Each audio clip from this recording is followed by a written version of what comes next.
అందరికీ నమస్కారం అండి. నిన్న మధ్యాహ్నం ఇండియాలో ఏదైతే సంఘటన జరిగిందో అది చాలా దురదృష్టకరమైన సంఘటన అండి.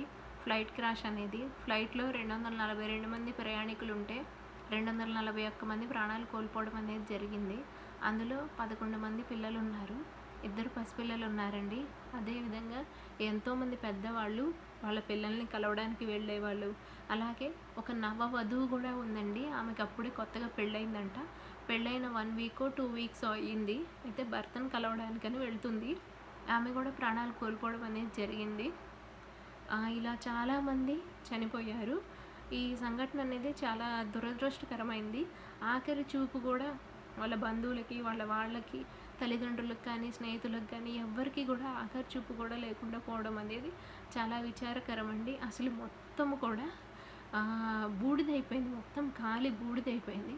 అది ఇంజిన్ లోపం వల్ల జరిగిందా, లేకపోతే కొంతమంది ఫ్యూయల్ లేదని అంటున్నారు, కొంతమంది సాంకేతిక పరమైన ప్రాబ్లం ఏదో ఉందంటున్నారు, కొంతమంది ఇంకేంటో అంటున్నారు, రకరకాలుగా చెప్తున్నారు. కొంతమంది పైలట్ నిర్లక్ష్యం అంటున్నారు.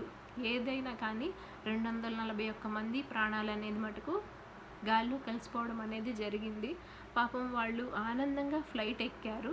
అదేవిధంగా వాళ్ళు అనంత లోకాలకు వెళ్ళిపోవడం అనేది జరిగింది.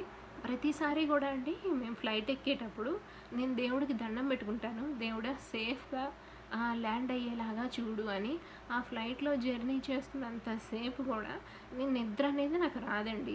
మనం ఏ బస్సులోనో లేకపోతే ఏ ట్రైన్లోనో మనం జర్నీ చేసినప్పుడు ఏంటంటే ఏదైనా ప్రమాదం జరిగితే మనకి కనబడుతుంది అండ్ మనకి తప్పించుకునే అవకాశం ఏమన్నా కొద్దో గొప్ప ఏదైనా ఉంటుంది. కానీ ఇలాంటి ఫ్లైట్లో ప్రమాదాలు అనేవి జరిగితే మనము తప్పించుకోవడానికి అవకాశం అనేది ఏమీ ఉండదు. మన ప్రాణం అనేది గాల్లో కలిసిపోవడం తప్ప ఏమీ జరగదనమాట. ఏ విధమైన సోర్సు ఉండదు మనం తప్పించుకోవడానికి. కానీ ఆ 242 మందిలో ఆ ఒక్కళ్ళు ఎవరైతే ఉన్నారో ఆయన మటుకు సేఫ్గా బయటపడ్డారండి. అది ఆయన దేవుడికి చేసుకున్న పుణ్యమో ఏమో మనం చెప్పలేము. సో మృతుల కుటుంబాలందరికీ కూడా మా సంతాపం తెలియజేస్తాం.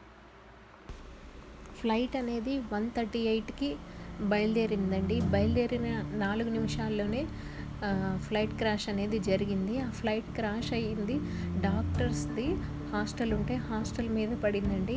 అప్పుడే అక్కడ డాక్టర్స్ ఎవరైతే ఉన్నారో వాళ్ళు లంచ్ చేయడానికి వచ్చారు. ఆ లంచ్ చేయడానికి వచ్చి వాళ్ళు లంచ్ చేస్తుంటే ఈ పెద్ద శబ్దం అయ్యి ఆ బిల్డింగ్ మీద పడిపోవడం వల్ల చాలామంది గాయాల పాలు కూడా అయ్యారండి. ఆ ఒక్కళ్ళు ఎవరైతే సర్వైవ్ అయ్యారో అతను ల్యాండ్ ఇలా కిందకి ఇలా వచ్చేటప్పటికి ఆ హాస్టల్ దగ్గరకు వచ్చేటప్పటికి ఆయన దూకేయడం అనేది జరిగిందటండి.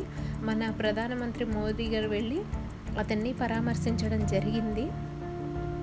అతను ఎలా జరిగింది ఫ్లైట్ యాక్సిడెంట్ అనేది కళ్ళకు కట్టినట్టు చెప్పారనమాట. ఒకటి స్మోక్ అనేది రావడం జరిగింది.